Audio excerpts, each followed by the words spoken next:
Welcome to South Sudan Diversity. My name is Tito. I'm delighted and deeply honored to receive and welcome His Excellency Olaf Scholz, Chancellor of the Federal Republic of Germany, to the Republic of Kenya. Welcome, my good brother, to you and your delegation.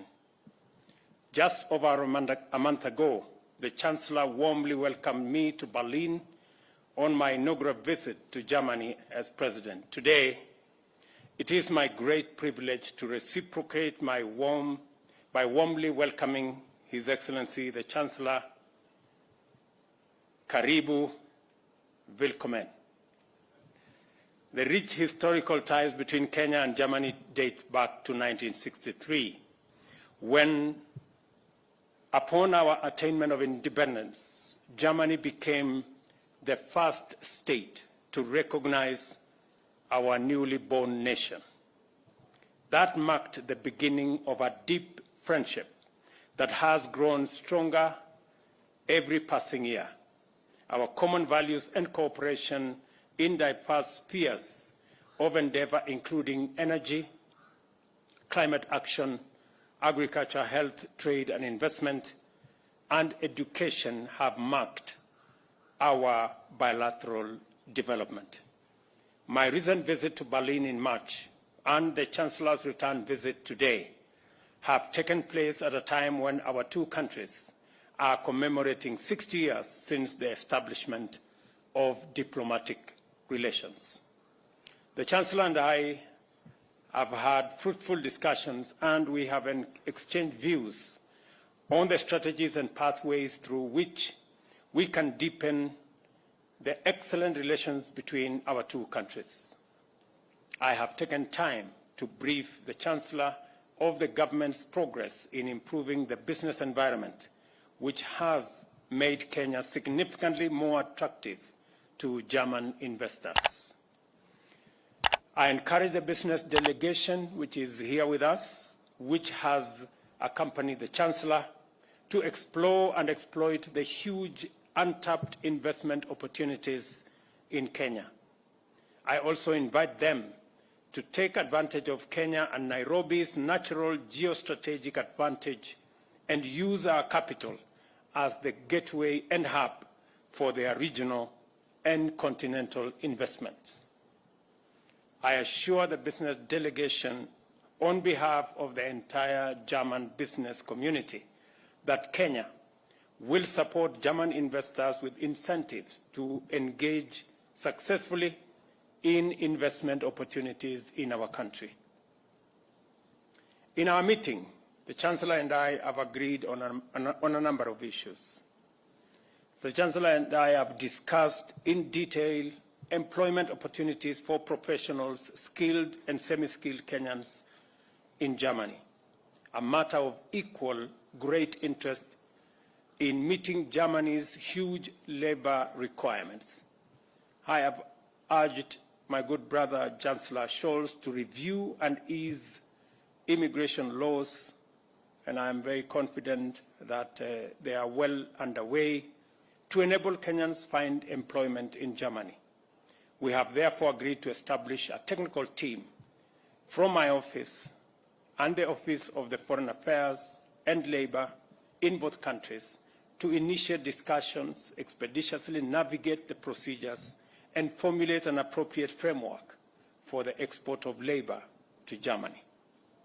The Chancellor and I also had the opportunity to exchange views on the best modalities of increasing capacity of our TVET institutions.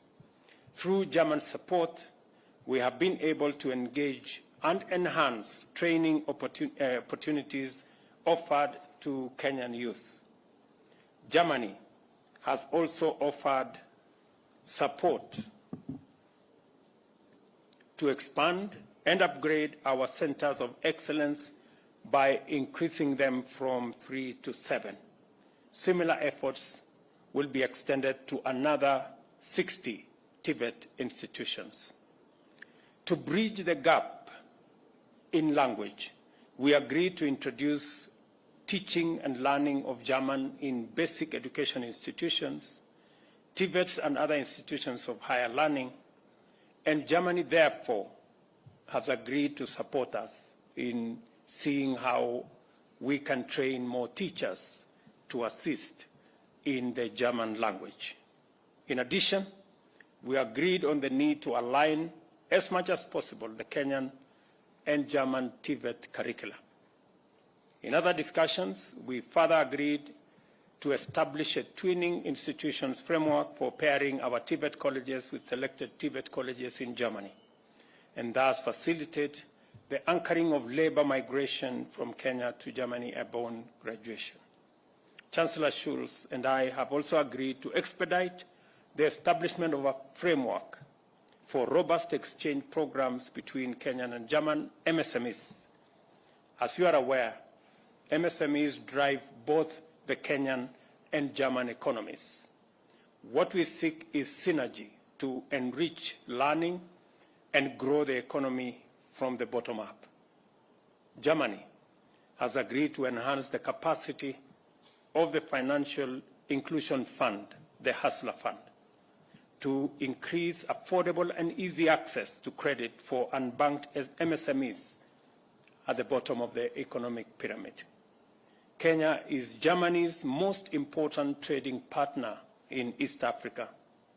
However, the trade balance is in favor of Germany.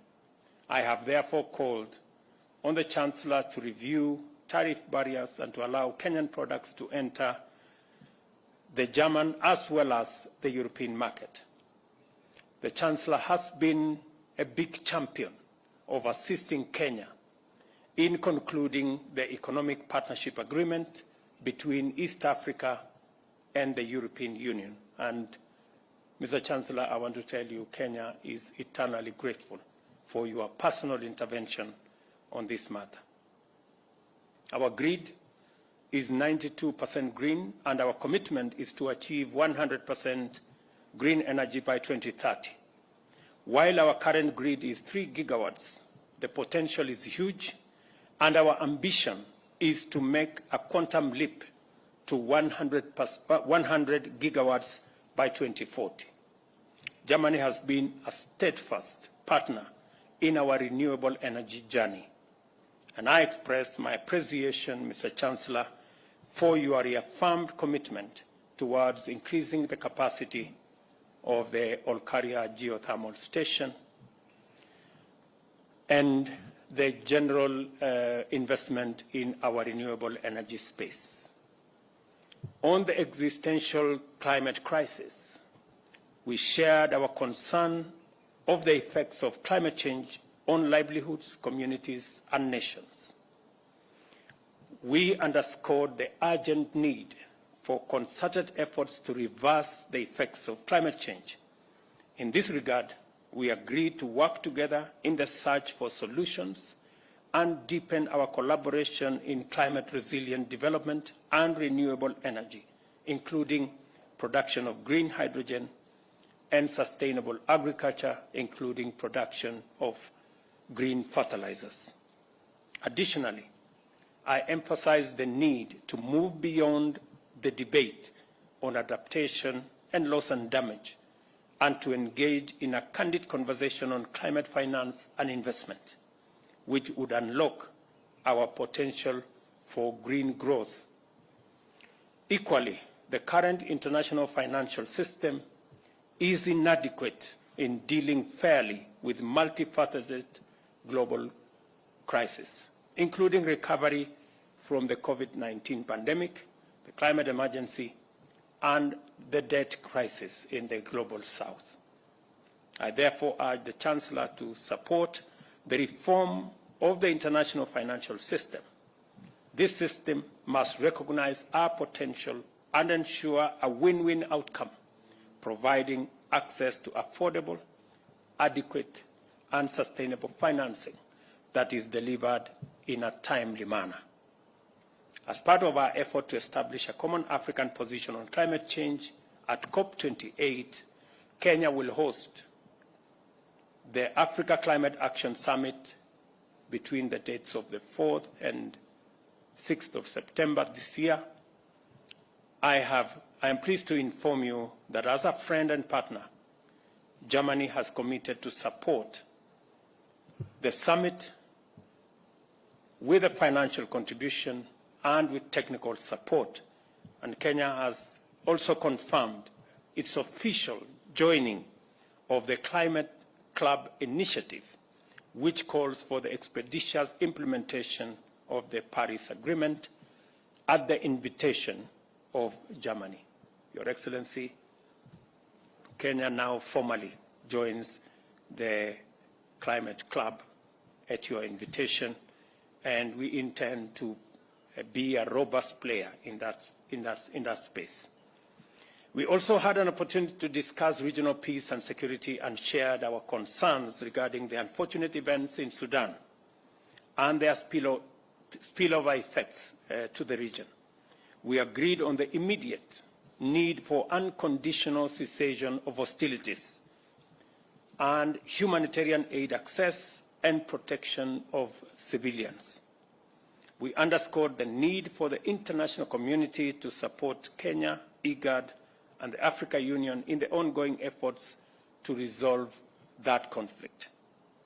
I urged Chancellor Scholz to use his voice and Germany's influence in various platforms, including the EU, the G7, G20, and the UN, to focus global attention on the forgotten conflicts in Africa in general and especially in the Horn of Africa. On Ukraine, Kenya has consistently underscored the principles of United Nations Charter, which calls for respect for territorial integrity, sovereignty, independence, and a peaceful resolution of disputes. We have also repeatedly called for the end to the conflict and a return to the path of peaceful resolution through dialogue. To strengthen and solidify our relations between our two countries, we have agreed to explore a new phase that will be anchored on a strategic bilateral partnership framework. I wish to thank Chancellor Scholz for engaging candidly in the spirit of goodwill and commitment to enhance mutual benefits. I also take this opportunity to once again express our collective appreciation of his very warm visit. Finally, I affirm Kenya's commitment to deepen and strengthen relations with Germany and look forward to many more engagements in future. I thank you. My good brother, welcome.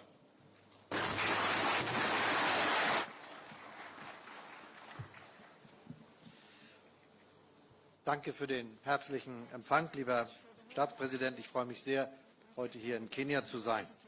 Erst vor wenigen Wochen haben wir uns in Berlin getroffen und darüber gesprochen, wie wir unsere Beziehung weiterentwickeln können.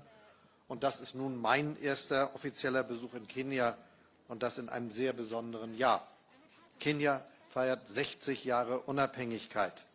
Und die Bundesrepublik Deutschland war das erste Land, das 1963 die Republik Kenia offiziell anerkannt hat. Daher feiern wir in diesem Jahr auch 60 Jahre diplomatische Beziehungen.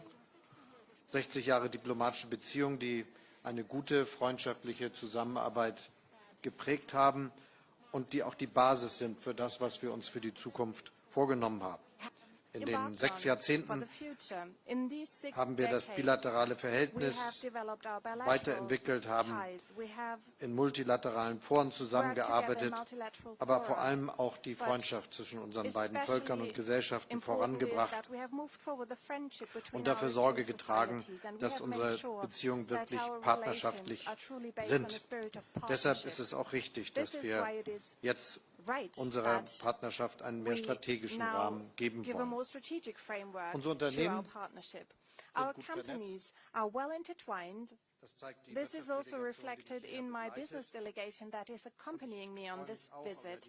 I am also delighted about the close cooperation in economic issues that is reflected in many topics we have discussed today that you mentioned, but that are also linked to the willingness your willingness to work with us in the framework of the Compact with Africa, because it is an important topic for us. It facilitates trade, it facilitates investment by companies. And we also are talking about the question of protecting our environment and fighting man-made climate change. We are united in our ambitions, and I would like to explicitly say that Kenya truly has made substantial progress, is a true leader compared to many other countries in the world. So I am absolutely delighted about your willingness to become a member of the International Climate Club. This is an important step, because if we are to reach our ambitious goals to stop climate change, it will only succeed if we work together and make sure simultaneously that we are doing this together, and that our different pathways that we have will be in context, will be related, and will lead to the same goal. In March, you participated in the Berlin Energy Transition Dialogue in Berlin. You have highlighted once again the important role of Kenya in the fight against climate change. Thank you very much for that. These are really topics that unite us, and it's not a coincidence that I will be visiting the geothermal power plant in Naivasha. As I was told, it's the biggest of its kind in Africa, and this illustrates once more that Kenya is a truly inspiring climate champion. More than 90% of Kenya's electricity already comes from renewable energy sources, and by 2030 you are to reach 100%. This is truly impressive, and it is also one reason why Kenya has such appeal both in Africa and beyond. Last year, we have agreed to establish a climate and development partnership in which we step up our cooperation in the areas of renewable energies, hydrogen and drought resilience in agriculture. We will also make additional funds available for that purpose. I am impressed by Kenya's preparations for hosting the Africa Climate Action Summit, a summit you will be hosting, and Germany will be supporting Kenya with our technical means and also financially. The conference highlights Kenya's leading role in climate action, and it is also an event that will lead the way up to COP28, a truly remarkable and important event. There is also potential for enhanced cooperation in the field of labor migration. Germany wants to offer more legal pathways for migration for those who wish to work in Germany, and at the same time we aim to reduce illegal migration. This is a win-win situation for all countries involved. We see a great potential for orderly, skilled labor migration from Kenya in many fields of our economy. Kenya is a solid democracy. This is why your country is a stabilizing actor in a truly troubled region. We very much appreciate what Kenya has achieved in terms of mediation efforts in the last year, and also in the current situation. It is continuing to show in many ways in its region that it is committed. This is especially true with regard to the situation in Sudan, that is, of course, very concerning to us and many others. Many Sudanese people have taken to the streets over the last years, risking their lives. They have stood up for democracy and freedom, for a transition, moving from military structures to a civilian structure. So the army and the RSF must end their military struggle for power, which happens to the detriment to the people of the country, which leads to violence and destruction. There needs to be a transmission to a civilian government, and we are grateful for Kenya's commitment in this regard. Let me highlight it once more. We will do everything we can also to support the initiatives that have been taken. And also elsewhere, Kenya is committed. I said it before, in Somalia, Ethiopia, the Democratic Republic of the Congo. These are indispensable efforts of support that we greatly appreciate and that we're happy to support. I am deeply convinced that initiatives for peace and stability in Africa, led by African states themselves, will only gain in importance. They are very relevant. And just as Kenya, we count on developing a multilateral world in which nobody tries to shift borders, in which the rules of international order are accepted on the basis of the United Nations Charter and the international law. This is why it is very important for us and so significant that we raise our voices when international law is breached. And the Russian aggression against Ukraine is a breach of the international peace order and a threat to peace and freedom, not only in Europe but across the globe, because it means that borders might be shifted with the use of violence, but this would lead to a world that is more insecure. So we need to insist that things have to be done differently. We want to help strengthening our cooperation, move forward with global governance, and of course it is also important for us that African states are better represented and are given a stronger voice. Germany therefore supports the efforts for permanent African seats on the United Nations Security Council, and we also support a formal seat for the African Union within the G20. Thank you very much. Thank you for welcoming me with such warmth in Nairobi, and I'm very much looking forward to seeing you soon again.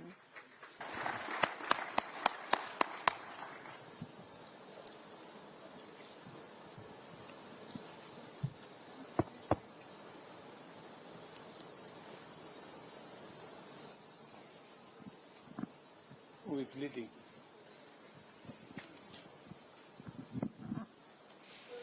Hier ist Eckhard Lose, Frankfurter Allgemeine Zeitung in Berlin. Eckhard Lose, Frankfurter Allgemeine Zeitung Two Berlin. questions, one to the President, one to the Chancellor. Mr. President, you mentioned already the easier access from qualified people from Kenya or other countries to the German labor market.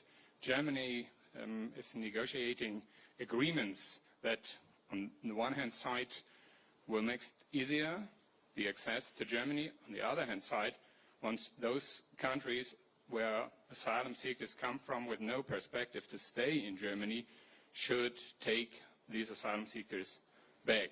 Is this going to work? Und eine Frage an Sie, Herr Bundeskanzler. And one question to the Chancellor. How big is the threat that the conflict in Sudan might spill over and lead to new migration movements towards Europe and Germany? Thank you. Thank you very much. As a country, we believe in the rule of law. And whatever Germany is doing to put together a legal regime that allows legal immigrants, people of good standing, to access opportunities for employment in Germany is a very welcome development for us in Kenya. We do not find that there is a contradiction at all in demanding that those who are illegal, those who are not good, should be repatriated to wherever they came from. And therefore, our position, and we have discussed this with the Chancellor, is that while you open opportunities for Kenyans to work in Germany, and Chancellor was gracious enough to tell me that there is an opportunity for close to 250,000 people to work in Germany from different countries. We would value that opening, but we would also undertake that any persons from Kenya who do not measure up to good standing and are against the law in Germany, they would be returned back to Kenya. We have undertaken that position. Schönen Dank für die Frage. Thank you very much for your question. Das, was uns am allermeisten gegenwärtig umtreiben muss, dass es eine große Fluchtbewegung gegeben hat, vor allem in die Länder der Region. Und das ist ja etwas, das unverändert stattfindet. In the countries of the region, and that is ongoing. And I'm very grateful to all the countries who have hosted refugees. Kenya is one of these countries. Refugees who have sought shelter and protection. This is a migration movement, as I see it, that is currently affecting mostly the neighboring countries and has not yet affected countries further away, but we should take this question very seriously. It is a serious threat to peace, not only in Sudan, but also to the whole region, and there is a risk of spillover effect. It is a serious risk, and that means that we all together need to do everything we can to bring the two military parties to ending their conflict and lead the transition to a civilian government. We need this transmission as soon as possible so the refugees can return. This is what we can say at this point.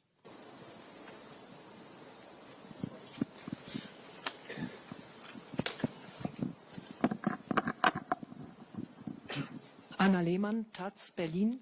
Annalena Taz, Berlin. You mentioned the climate partnership with Berlin, which was renewed and expanded during your stay in Berlin 1 month ago in order to produce green energy, green hydrogen, green fertilizer, and so on.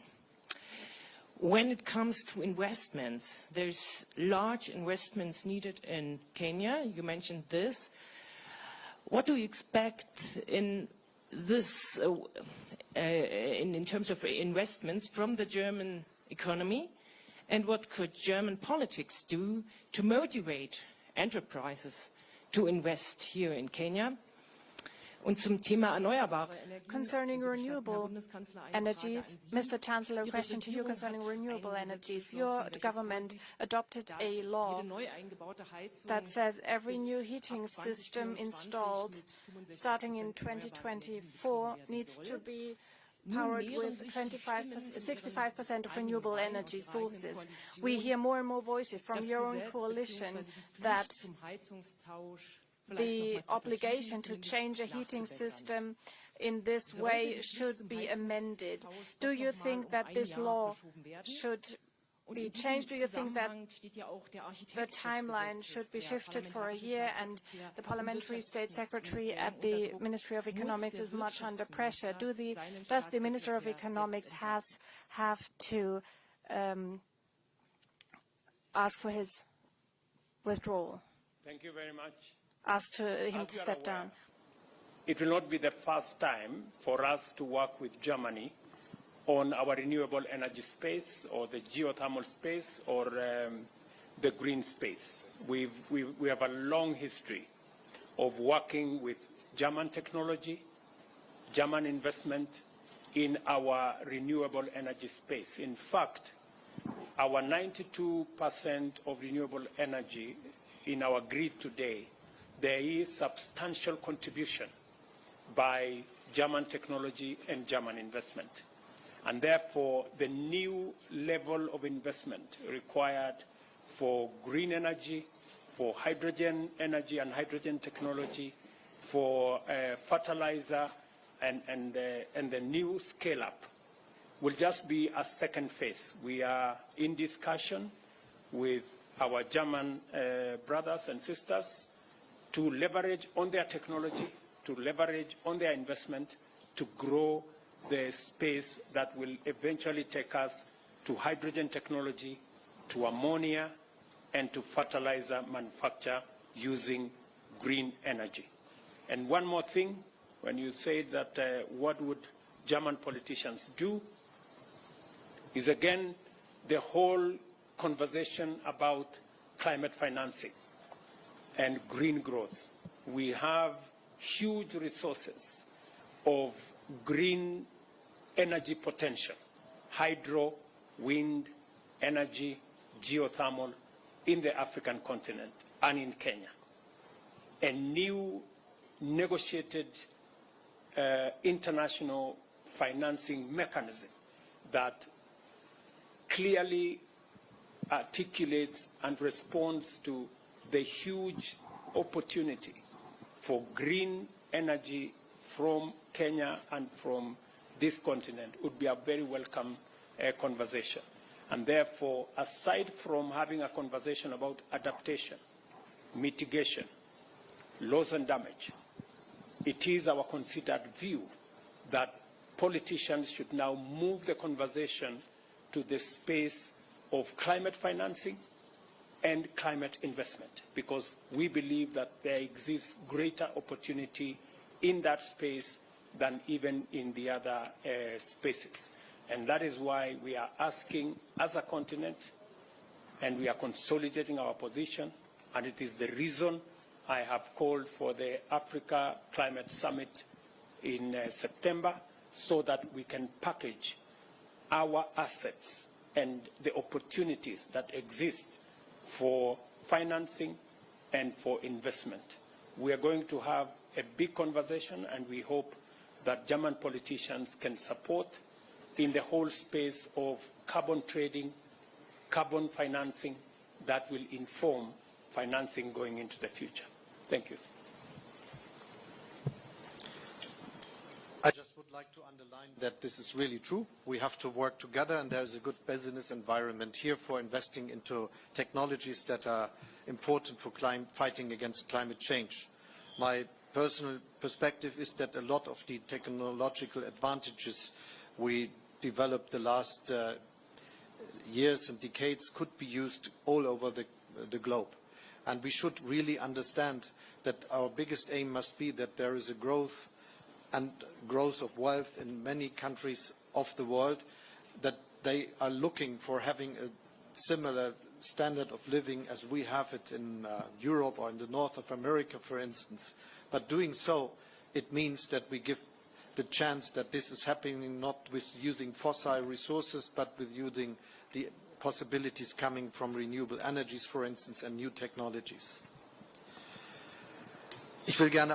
Let me also add that geothermal energy is also one of the issues that's playing a major role. Only recently I visited a geothermal station in Germany and officially opened it. I will also be visiting a geothermal plant here in Kenya, and in the context of hydrogen, it also plays a hugely important role. It is a great progress, and if we talk about legislation in Germany serving the goal to reach climate neutrality by 2045, it means that we need to make progress in all areas. We need to take all measures we can to make this progress as soon as possible. We have amended many laws, and I think the velocity for expanding renewable energies, offshore, onshore, wind energy, solar energy, and the expansion of our grid has been remarkable. And of course we also support investment in technologies that use less fossil fuels. Mobility is also one of the sectors that are important, and heating as well. The federal government has started a bill, a law, and after a lot of discussions, many questions regarding this reform have been answered, and I think that we have been quite successful in answering the questions that were still open. The former Social Democratic leader said no bill that enters the Bundestag will exit the Bundestag unchanged. This is part of democratic processes with all legislation, but I think that the purpose of the law will not be called into question, and that is what I also hear from the three parties of my government. And I think that the diligent discussions in the Bundestag will lead to the fact that many questions will have been answered, and there might still be one or two small questions, but I think the big questions have been addressed. And part of this is the knowledge that those who moved to their homes before 2002 had not yet had to fulfill any requirements, and they do not have to change immediately their heating system. The same is true for many other exceptions we have made. So as far as we can see, many of the questions that are raised in the public space have been answered already, but of course Parliament can also still improve legislation, but this will not call into question the basic idea behind the legislative project. This is my opinion, and this is what I hear from the members of Parliament as well. So I'm very confident regarding this question. And there is also a substantial project of subsidies and support systems to make sure that everybody can make their own contribution to stop man-made climate change. Regarding the question you have also raised, whether the Minister of Economics has said anything about this, and he said some wrong decisions need to be corrected. This has happened, and I think all the other issues will be dealt with according to the rules that we have. Thank you, Your Excellencies. That now marks the end of the joint press briefing. Ladies and gentlemen, thank you very much. We'll request that you remain seated as His Excellency and the Chancellor retreat. Will guide you on how to go from here. Thank you very much. His Excellency and the Chancellor will now retreat and proceed for lunch. Kindly remain seated as they retreat, and we'll guide you on how to go from here.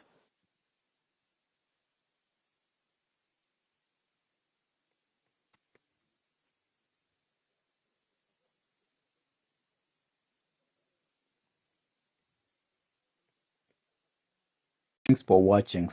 Please feel free to suggest any topics to be covered by South Sudan Diversity, and remember to subscribe if you like what you see.